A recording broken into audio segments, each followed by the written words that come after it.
Olá, meus caros. Vamos conversar um pouquinho sobre um assunto que a gente já falou aqui, que é a questão do diferencial de alíquotas do ICMS. É uma daquelas coisas malucas aí que só servem para deixar a gente com os cabelos brancos. Qual é a história do diferencial de alíquotas? Resumidamente, tem um vídeo mais completo na nossa videoteca, mas aqui em 2 minutinhos eu vou te contar.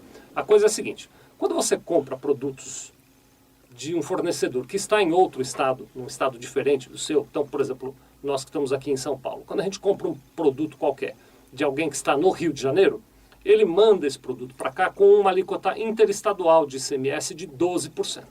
Então, quando eu compro, por exemplo, essa caneta de alguém lá no Rio, o sujeito emite uma nota, manda para mim, dentro da nota e no preço desse produto tem 12% de ICMS.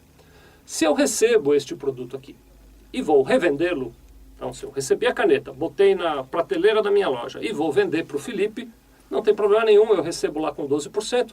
Quando eu vender para o Felipe, que está aqui dentro de São Paulo, que veio a minha papelaria, eu vou pagar 18% na venda e nós dois estamos felizes e vai ficar tudo bem. Agora, se eu importei esta caneta, mas eu não vendo canetas, eu vendo computadores. Essa caneta, se eu importei não, se eu trouxe do Rio, né? O Rio ainda está no Brasil ainda, do Rio, né, Felipe? Não mudaram. Então, se eu trouxe essa caneta aqui do Rio de Janeiro para São Paulo, mas eu não vou revender, eu vou usar na minha empresa, eu vendo computadores, eu não vou vender a caneta. Essa caneta eu vou abrir e vou usar aqui no meu trabalho. Então, eu comprei um produto para consumo. E aí, quando eu compro um produto para consumo, como ele veio com 12%, eu devo recolher o diferencial de alíquota, que é a diferença entre a alíquota que ele chegou aqui, 12%, e a alíquota interna no meu estado, que é 18%. Portanto, eu deveria recolher 6% de diferencial de alíquota. Olha que loucura. Bom, então, além do preço que eu paguei lá para o meu fornecedor pela caneta, quando a caneta chega aqui, eu faço uma guiazinha, recolho mais 6% para o governo do estado de São Paulo. Bom, muito bem. Esse diferencial de alíquota sempre foi uma pedra no sapato das construtoras.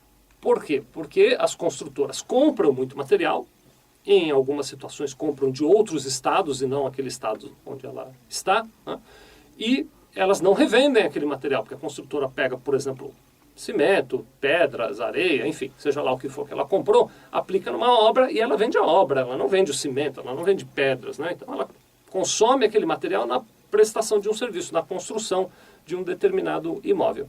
E por muito tempo os estados brigaram aí dizendo que as construtoras, ao comprarem produtos de outros estados, estavam obrigadas a recolher o diferencial de alíquota pela mesma razão que eu estaria quando eu compro essa caneta lá do Rio de Janeiro e não vou revender essa caneta.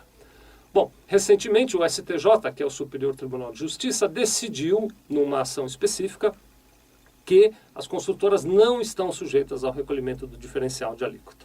Mas olha só, antes de você que tem uma construtora sair por aí soltando fogos de artifício e comemorando, eu recomendo que você fale com o seu advogado, porque a decisão é do STJ, eventualmente pode ser que ainda alguma coisa mude. Eu já vi súmulas do STJ serem revogadas, por que essa decisão não seria, né? Então, não sai por aí fazendo bobagem, não. Fala com o teu advogado, ele vai te aconselhar sobre se você deve ou não continuar recolhendo o diferencial de alíquotas. Eu só quis te contar que existe o diferencial de alíquotas e que agora o STJ se manifestou de uma maneira favorável às construtoras, no sentido de que elas não precisam mais pagar o diferencial de alíquota. Tá bom? Muito obrigado.